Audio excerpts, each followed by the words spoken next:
بچه ها من چند ساعت الان فعلا هکریم شروع کردم. من دارم برنامه ریزی میکنم. یک ذره کار سختیه ولی خب برای ما که حرفه این دیگه راحته.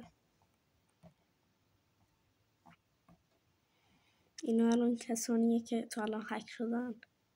امیدوارم که شما نباشید اون کسانی که بودید. ببخشید دیگه.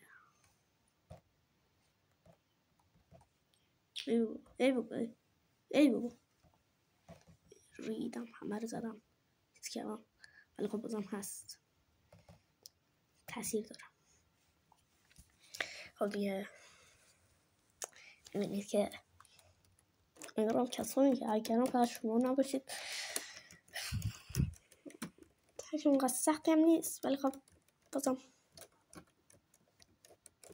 خوب دیگه.